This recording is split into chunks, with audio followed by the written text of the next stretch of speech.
Imagine the echo of a roar so powerful it could pierce through the oceans of time. A ruler beyond dispute, a beast above beasts, a titan lurking in the shadows.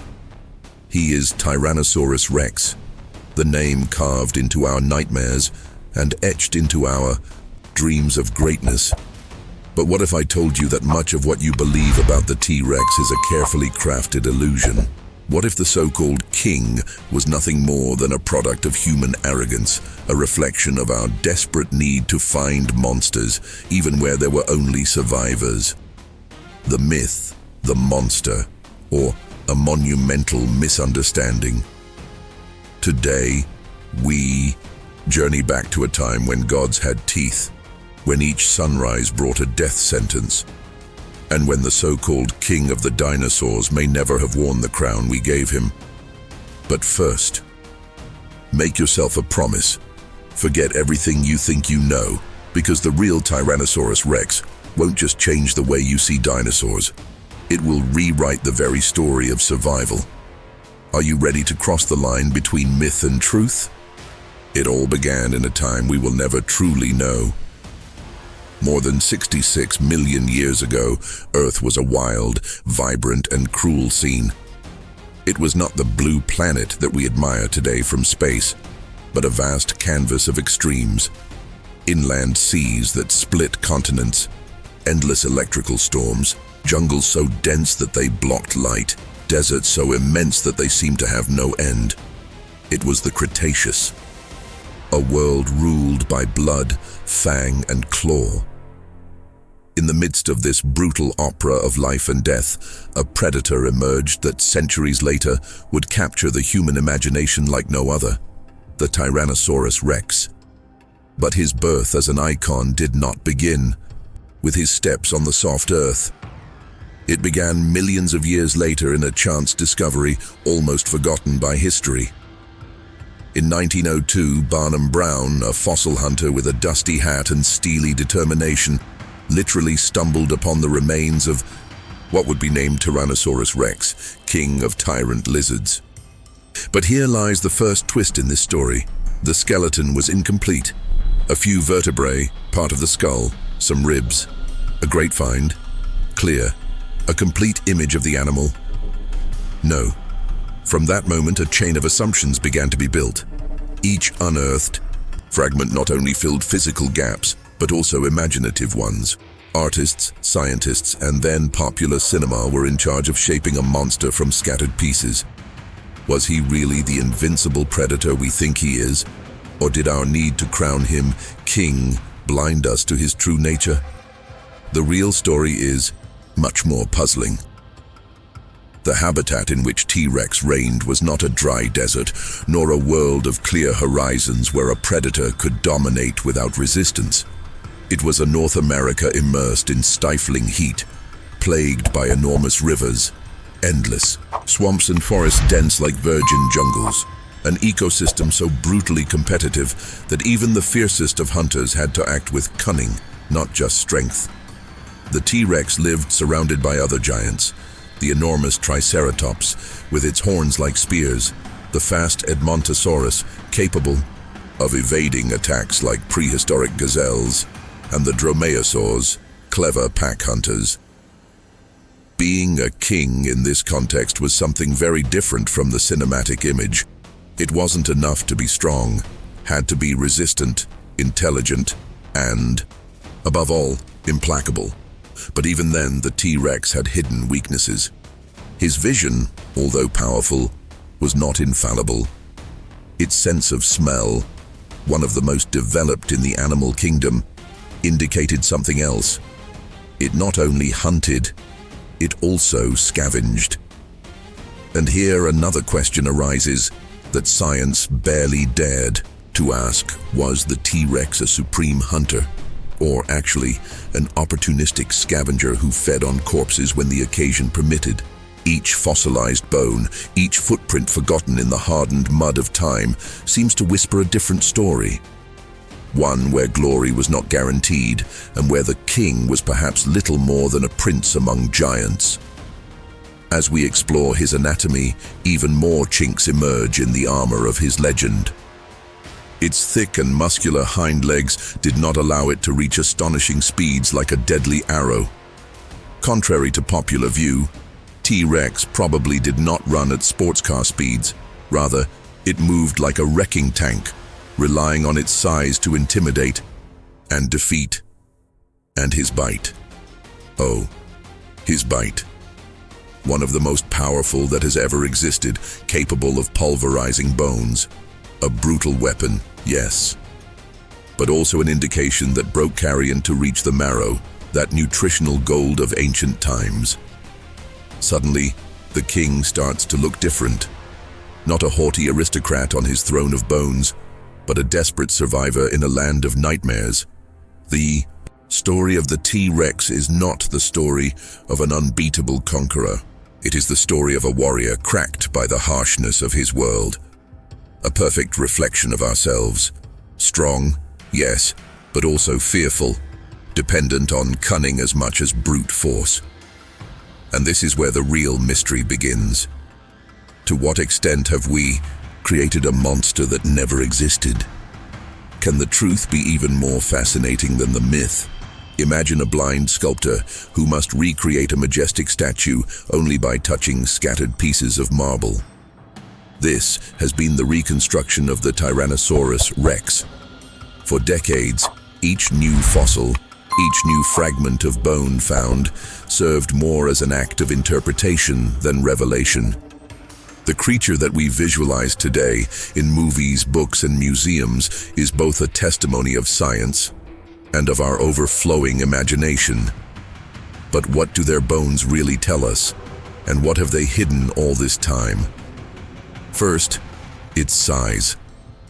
The T-Rex could measure up to 12 meters long, with a height that exceeded 4 meters at the hips. It weighed about 9 tons, a colossus among colossi.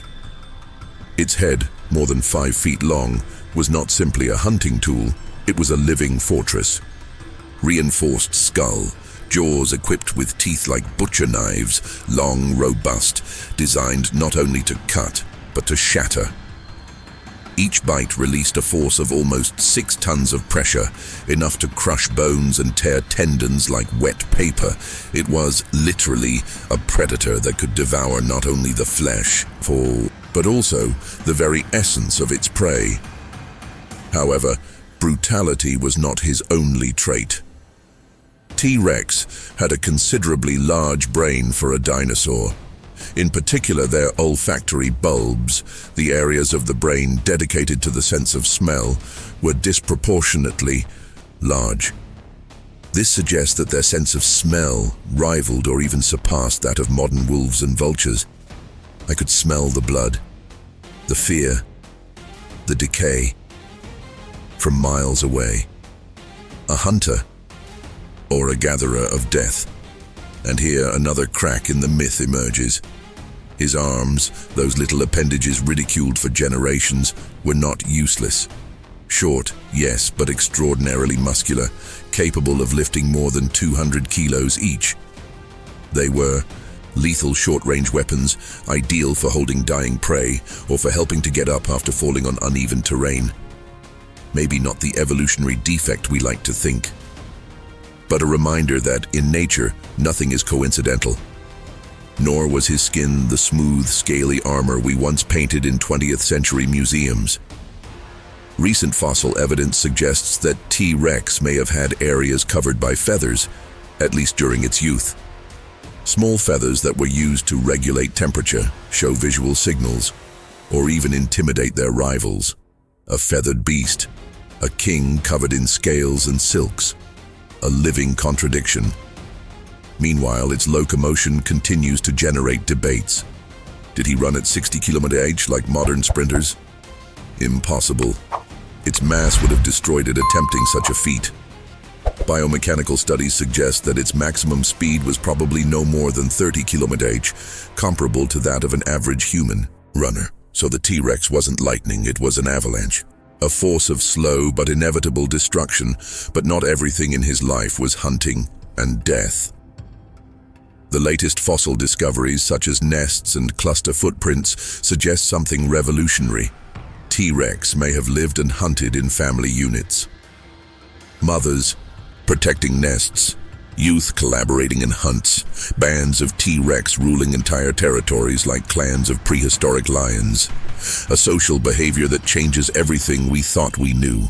A king not isolated, but surrounded by allies, competitors, and heirs. Each recent discovery reveals a much more complex portrait. Not a simple murderous monster, but a deeply adapted, multifaceted creature, a masterpiece of evolution. What if the true terror of the T-Rex lay not in its ferocity, but in its intelligence? In his ability to plan, to resist, to survive in a world where even giants could fall? Is it possible that the more we know about T-Rex, the more human its story becomes? Science continues to dig, tearing fragments of truth from the dark well of time. And yet, the more we discover, the deeper the question becomes: do we really know the king, or just the mask we have put on him? The world of Tyrannosaurus Rex was not an empty wasteland or a stage devoid of challenges. It was a brutally vibrant ecosystem where every whisper in the wind could mean opportunity or certain death. We are in the Upper Cretaceous, approximately 68 to 66 million years ago. What we know today as North America was then a mosaic of swamps, lush forests, coasts dotted with lagoons and untamed rivers. The climate was warm, humid, almost tropical, conducive to an unprecedented explosion of life. In this wild Eden, the T-Rex did not reign alone. He shared his domain with creatures as impressive as him. The ankylosaur, a living tank armored with bone plates and a deadly mace on its tail. The Triceratops, the mythical three-horned herbivore whose mere glance seemed to warn, "Fight if you dare." Edmontosaurus, a duck-billed herbivore that roamed in immense herds, defying predator strategy through strength of numbers, competence, chance, danger. Every creature that breathed on those lands was a cog in an immense, sophisticated, ruthless, biological machinery. The T-Rex wasn't just a hunter, it was a masterpiece on an ever-changing board. Every step he took was a dance between hunger and risk. Around him, other predators also prowled. Dromaeosaurs, the raptors, fast and agile, pack hunters of smaller prey. Troodonts, medium-sized intelligent creatures that hunted under the protection of closed forests. In this context, the colossal size of T-Rex was both an advantage and a burden. While he dominated the open plains, in the dense forests, his imposing physique was a limitation. There, more than strength, it was cunning that decided survival, and he was not invulnerable. Although its power was fearsome, a confrontation with an adult Triceratops could be deadly. A single blow from the herbivore's horns could pierce vital organs. In fact, fossils found show scars on T-Rex bones, wounds that told stories of fierce battles, and not always victorious. The hunt was not a glorious spectacle of brute force. It was a war of attrition. Stalk for hours, select the weakest prey, the slowest, the most distracted. Attack at the right moment, with no margin for error. A fracture, a miscalculated bite, an unexpected blow. And the hunter became carrion. Even among its own species, T-Rex faced threats. Evidence of tooth marks on bones of other T-Rex suggests cannibalistic behaviors. Opportunism or territorial fight? Maybe both. The juveniles, more agile and faster, had their own role in the ecosystem. They could have hunted different prey, adapting to niches that their gigantic parents could not exploit. An ecosystem within another. An invisible network of interactions where each creature, each movement, wove its destiny. And what of the young T-Rex itself? During his first years of life, the king was nothing more than a fragile and vulnerable prince, Barely the size of a large dog, he had to survive in a world full of monsters. It is believed that at this stage, it was much faster and hunted smaller prey, such as small herbivorous dinosaurs, reptiles, and even primitive mammals. Only a select few reached adulthood. Most succumbed along the way. In that implacable scenario, every roar, every footprint in the mud, every shadow between the trees was a reminder of an eternal law. There is no peace for the greats. Just fight. Just hungry. Only the eternal promise of death lurking at the edge of the forest as we walk among the fossils today, among the dusty remains of that forgotten empire. We must remember that T-Rex was not a solitary conqueror. He was a perpetual warrior in a world that did not forgive mistakes, even to the strongest.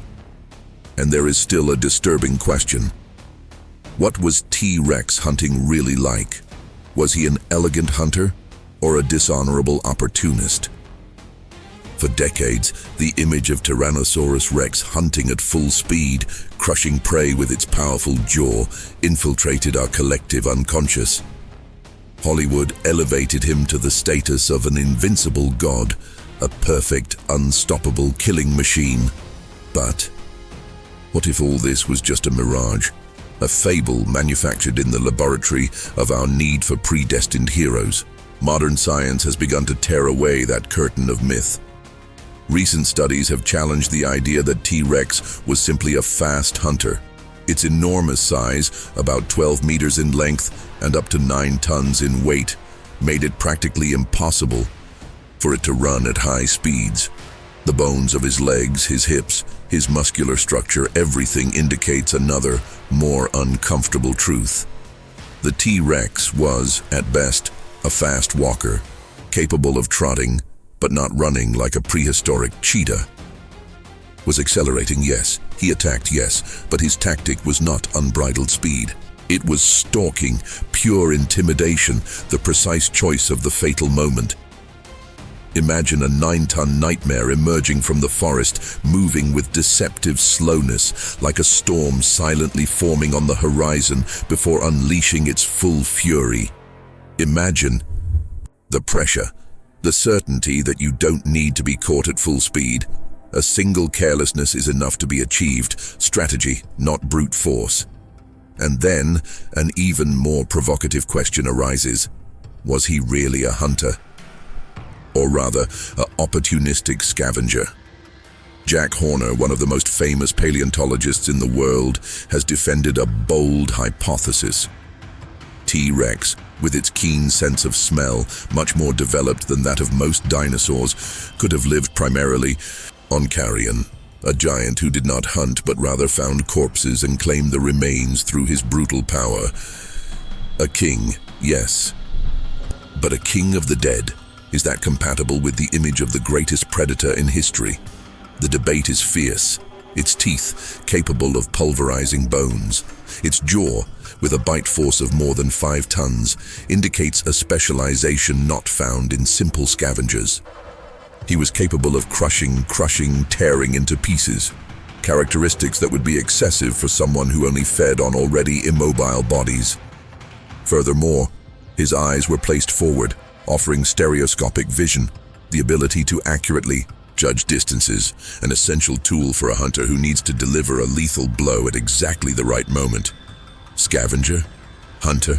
Both? Perhaps Tyrannosaurus Rex was simply opportunistic, the first great pragmatist in the history of life.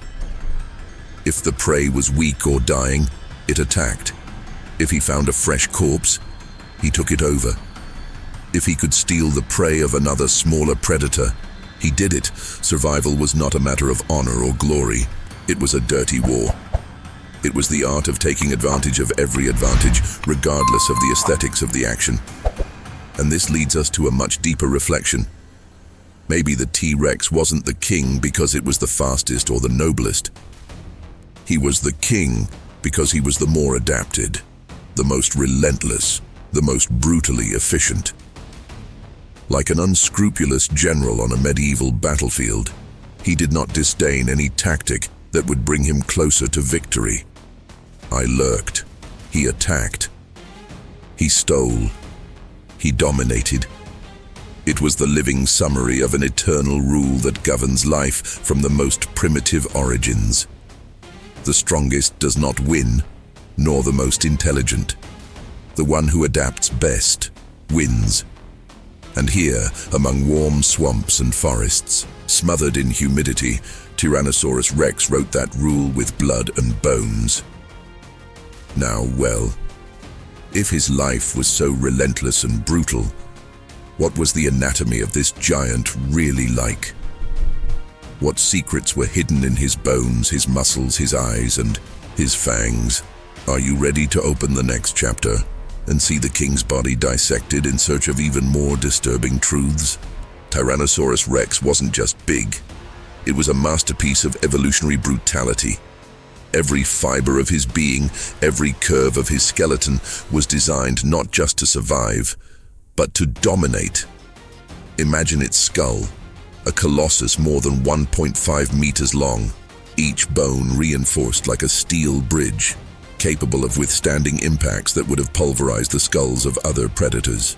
Inside, a relatively small brain, the size of a banana, but extremely specialized, and inside that mind, a sense of smell so acute that it could detect the stench of a corpse several kilometers away. Some scientists, studying the olfactory canals of preserved fossils, compared their ability with that of modern vultures. Others noted that his hearing, especially for low-frequency sounds, was superlative. The T-Rex could hear the rumble of distant footsteps long before its prey even suspected it. Its uniquely articulated jaw allowed it to not only close with extreme force, but also withstand the brutal stresses of twisting and shaking large prey, tearing it into pieces like wet paper. His teeth, yes, those legendary teeth, were not simple knives. They were live daggers, up to 30 centimeters long, with serrated edges as if nature itself had designed a living chainsaw. And contrary to what many imagine, the T-Rex's teeth were not fine and sharp like a shark's. They were thick, robust, designed to crush bones, to destroy structures, to feed even on the marrow. A single bite from a T-Rex could pulverize the femur of an adult hadrosaur. But the T-Rex's body wasn't just a mouth and skull. His neck was a pillar of power, reinforced by gigantic tendons, capable of withstanding the titanic shocks of an attack. Its torso, wide and deep, housed organs protected by a ribcage so strong that it would have defied any contemporary predator. And then we come to the famous legs. Large, muscular, with powerful thighs designed not for speed but for endurance and stability, a titan that advanced like a wave of flesh and fury, and the tiny arms. Those small arms, the subject of so many jokes and caricatures, were not an evolutionary error. They were specialized tools, with disproportionately strong muscles for their size. They probably helped hold down prey in the final moments of the fight. Sharp claws, curved inward, that could tear flesh with surgical precision over short distances. In evolutionary terms, every inch of the T-Rex was a response to a world of extreme violence. A living machine, a walking paradox of moderate speed, brutal strength, and hypersensitive senses. Now, a question whispers in the back of our minds. Was her perfect body also her curse? Were there hidden limits to its supposed perfection? Because as we dissect his body, invisible cracks emerge. Silent weaknesses, design flaws that perhaps would have been their ruin in a world that was already beginning to change. For example, his extreme dependence on his sense of smell could have been a double-edged sword. In changing environments, where corpses were less frequent, that specialization would become a deadly liability. And what can we say about its size? The same mass that gave it power made it slow in the face of fast and new threats, such as groups of small predatory dinosaurs that were beginning to conquer the world. In the wild, being too specialized is sometimes more deadly than being weak. Thus, While the Tyrannosaurus Rex reigned on his throne of mud and bones, time, relentless, silent, was already writing, letter by letter, the sentence of his fall. But before exploring that inevitable twilight, there is another forgotten dimension to the history of T-Rex, their social life. Was the king a loner condemned to wander eternally in solitude? Or was it part of a kingdom of alliances, hierarchies, and invisible codes? Because if his body was a machine of domination, his soul, if he ever had one, could hide even more disturbing secrets. Prepare to enter the most forbidden terrain of all, the psychology of the monster. For decades, the image of Tyrannosaurus Rex was clear. A lonely monster, a wandering emperor, wandering with no more company than the shadow he cast on the shattered earth. But what if I told you that image is broken? New fossil evidence, scattered finds, and a handful of ancient scars tell another story, a much more complex story, a story of alliances, conflicts, and bloody pacts. Imagine a clearing in the middle of the Cretaceous forest, 3, 4, maybe 5 T-Rex together, stalking, collaborating, dominating territories like organized gangs. Too fanciful, maybe, but the evidence is starting to be hard to ignore. At places like the Hell Creek site in Montana, bones from multiple T-Rex have been discovered at the same stratigraphic level. Not one, not two, several. Coincidence? Carried away by currents? Or perhaps a test of coexistence? Some fossils show bite marks on the skull and neck bones, clearly inflicted by other T-Rex. Bites that healed. Fights between strangers? Or hierarchical rituals within an organized group? Modern crocodiles, distant relatives of dinosaurs, show similar patterns. Bites on the skull as a warning, as part of the social dance of domination. Could Tyrannosaurus Rex have lived under invisible codes of respect and power? The hypothesis is not new. Legendary paleontologist Jack Horner, known for inspiring the fictional scientists in Jurassic Park, was one of the first to suggest that T-Rex may have engaged in group hunting behaviors, especially when it came to ambushing large prey such as Triceratops or adult hadrosaurs. But here, the echo of an even darker question arises. Was the cooperation between T-Rex genuine or simply pragmatic? Because when an 8-ton monster depends on fresh meat, alliances are as fragile as the flesh they devour. Maybe they formed pacts, yes, but not out of affection. Not out of solidarity, but out of pure necessity, a pact between demons, sustained by hunger. And when hunger got too much, when the feast was over, what prevented one of them, the strongest, the most brutal turn around and rip out your partner's throat? Cannibalism, in fact, has left its scars on fossil bones, T-Rex tooth marks on other T-Rex. In his kingdom there was no mercy, just the power, just hunger. And what about reproduction? Were they in pairs? Did they take care of their babies? Some researchers believe so. The presence of T-Rex juveniles, more agile and slender, suggests that the young could have accompanied the adults during their first years, learning hunting techniques protected by the older monsters. A clan of titans, teaching the next generation to survive in a world of tooth and claw. But others point to an even more brutal truth. The young people were not pupils. They were potential prey if they couldn't keep up with the pack. Nature does not tolerate weakness, not even among his own. And then, a scene is painted in our mind, a Cretaceous sunset, a small injured T-Rex, an adult approaching, his shadow covering him. A whisper of hope, followed by a crunching of bones. In the primordial jungle, love was a luxury that no one could afford. Thus, Tyrannosaurus Rex was not simply a predator. He was a member of a dark lineage of deadly alliances, of bloody pacts, where the only god was survival. But if this creature dominated her world, what force was so great, so inescapable, that even she could not overcome? What wind of death blew, so hard that even the king fell? The answer is not only written in the bones, it's in the stones, in the stars, in the whispers of a disaster that would forever change the history of life on Earth. A cosmic cataclysm was approaching, and no roar, however powerful, could stop it. Do you dare to move forward? Because now we will cross the final threshold, the beginning of the end.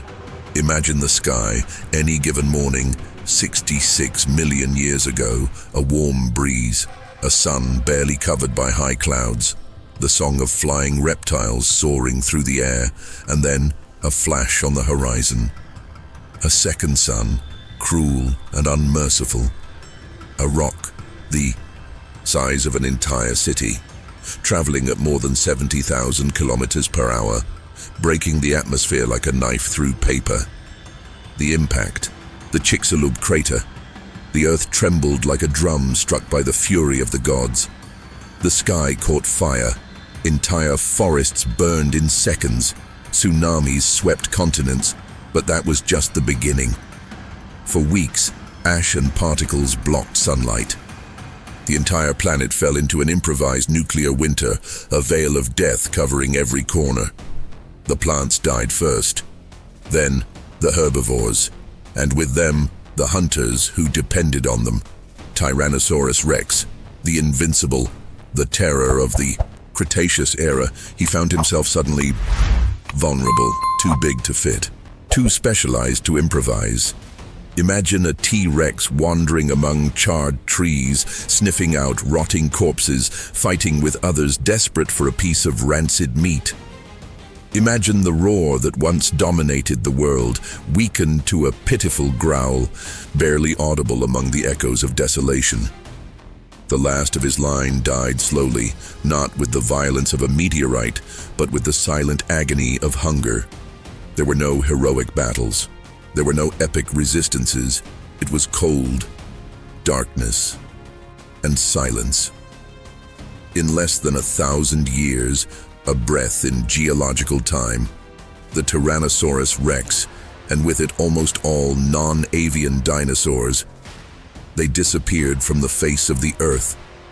But if you listen carefully, if you close your eyes on a stormy night, you may still hear, far away, an echo, an ancient roar, trapped between the folds of time, the roar of the fallen king. Was it really the end? Or perhaps, in some twisted and wonderful way, the legacy of Tyrannosaurus Rex continues with us today, in disguise. If you think everything ended in that eternal winter, get ready to be surprised, because the king's story did not end in his tomb.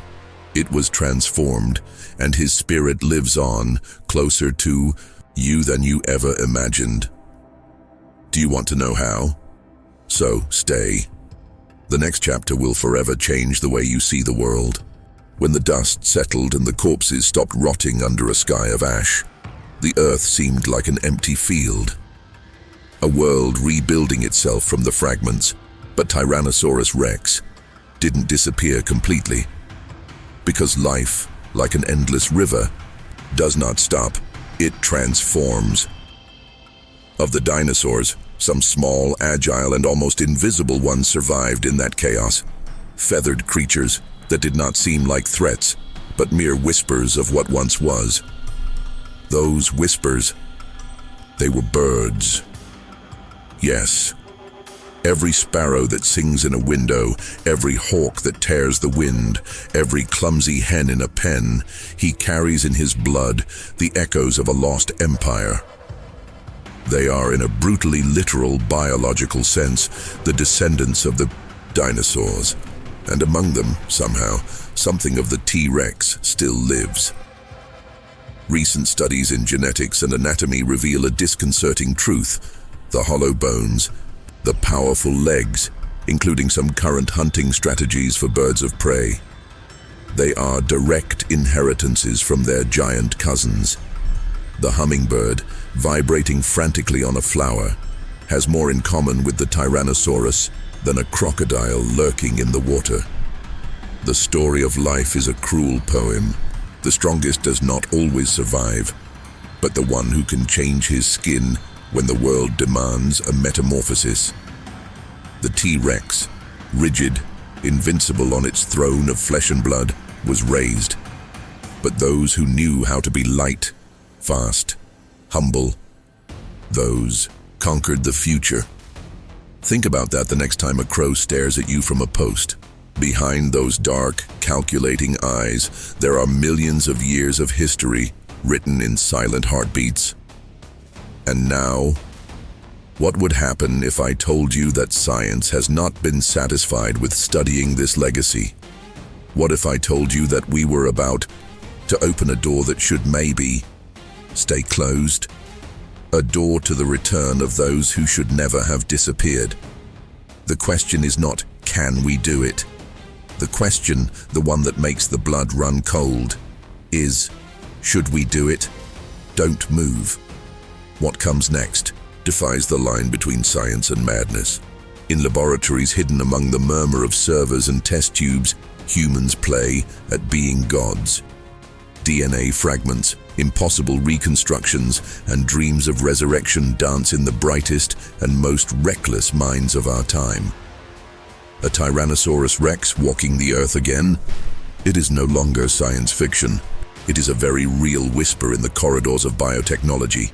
Projects like Extinction advance silently, looking for pieces in the genetic puzzle. They try to recombine what was lost, reanimate the dead, but each action has its price. Wise men plant trees under whose shade they know they will never sit, said a Greek proverb. Are we planting a monster whose shadow no one can control? Tyrannosaurus Rex was a king in his time, or will he now be our executioner? Maybe some stories should remain locked in the bones, or maybe the roar is not over yet.